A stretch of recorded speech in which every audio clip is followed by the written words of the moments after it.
ये JEE advance 2021 के paper one के फिजिक्स का सेकंड क्वेश्चन है। और यहाँ पर दिया हुआ है an ideal gas undergoes a 4 step cycle as shown in the PV diagram below. So during this cycle heat is absorbed by the gas. तो यहाँ पे आइडियल गैस दिया हुआ है, इसका मतलब PV is equals to NRT होगा। और पीवी डायग्राम में एक साइक्लिक प्रोसेस दिया हुआ है जो 4 स्टेप्स में हो रहा है, step 1, step 2, step 3 and step 4। और बोला है कि during this cycle heat is absorbed by the gas in, और ऐसे लिखा हुआ है ऑप्शंस में step 1 and 2, steps 1 and 3, step 1 and 4, step 2 and 4। तो यहाँ पर हमें बताना है कि कौन सी स्टेप में हीट एब्जॉर्ब हो रही है। तो हीट एब्जॉर्ब के लिए हमें साइन कन्वेंशन पता होना चाहिए। ठीक है, तो अगर हमारे जो भी हम फर्स्ट लॉ ऑफ थर्मोडाइनमिक्स लगाएंगे उसमें अगर Q यानी कि हीट पॉजिटिव आता है तो इसका मतलब हीट एब्जॉर्ब किया है गैस ने। और अगर हीट नेगेटिव आता है इसका मतलब हीट रिलीज किया है गैस ने।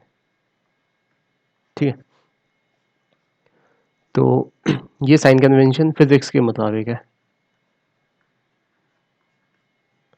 तो फर्स्ट लॉ ऑफ थर्मोडायनेमिक्स क्या कहता है? Heat is utilized in change in internal energy and work done, Q is equal to delta U plus W. तो फर्स्ट प्रोसेस देखते हैं सबसे पहले। तो इन द फर्स्ट प्रोसेस इस पे ध्यान दो, this is the first process. तो फर्स्ट प्रोसेस में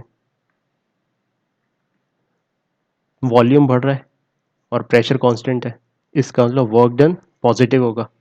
तो वर्क डन इज पॉजिटिव।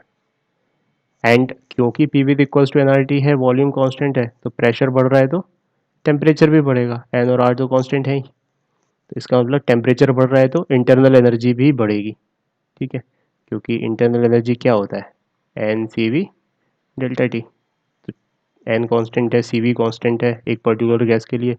तो टेम्परेचर बढ़ रहा है तो डेल्टा यू भी मतलब टेम्परेचर बढ़ रहा है तो डेल्टा टी पॉजिटिव है, तो डेल्टा यू भी पॉजिटिव होगा।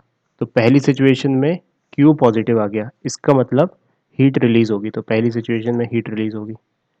दूसरे स्टेप में, दूसरे स्टेप पे फोकस करो। दूसरे स्टेप में V कांस्टेंट है, V is constant and pressure कम हो रहा है। V कांस्टेंट है तो वर्क डन जीरो, और प्रेशर कम हो रहा है इसका मतलब टेम्परेचर कम हो रहा है। V तो कांस्टेंट है, तो टेम्परेचर कम हो रहा है इसका मतलब इंटरनल एनर्जी में चेंज नेगेटिव है। तो इसका मतलब यहाँ पर हीट नेगेटिव हो जाएगी, यानी कि सेकेंड स्टेप में हीट रिलीज हो रही है, एब्जॉर्ब नहीं हो रही है। हमें तो एब्जॉर्ब देखना है। फिर थर्ड स्टेप में वॉल्यूम कम हो रहा है और प्रेशर कांस्टेंट है, तो इसका मतलब work done is negative, third step. ठीक है, और क्योंकि वॉल्यूम कम हो रहा है, प्रेशर कांस्टेंट है, तो टेम्परेचर भी कम हो रहा है। टेम्परेचर कम हो रहा है तो डेल्टा यू इज नेगेटिव। तो यहाँ पर हीट इज नेगेटिव, तो इसका मतलब heat is released, that is not absorb. फिर फोर्थ स्टेप पे आ जाते हैं। तो अब फोर्थ स्टेप में वॉल्यूम कांस्टेंट है, प्रेशर बढ़ रहा है। वॉल्यूम कांस्टेंट है तो वर्क डन जीरो, प्रेशर बढ़ रहा है तो टेम्परेचर बढ़ रहा है, that is delta U is positive. इसका मतलब क्यू इज पॉजिटिव, तो इसका मतलब क्यू में भी हीट रिलीज हो रही है। तो कौन कौन से में रिलीज हो रही है? सॉरी, रिलीज नहीं, एब्जॉर्ब हो रही है। तो कौन कौन से में एब्जॉर्ब हो रही है? फर्स्ट में और फोर्थ में। सेकेंड और थर्ड में रिलीज हो रही है। तो आंसर क्या होगा? First and fourth, that is option C. ठीक है, तो ये सिंपल सा क्वेश्चन थर्मोडायनेमिक्स का। इसमें हमें क्या क्या पता होना चाहिए? तो सबसे पहले the topic involve in this question is thermodynamics. Thermodynamics में हमें फर्स्ट लॉ ऑफ थर्मोडायनेमिक्स पता होना चाहिए।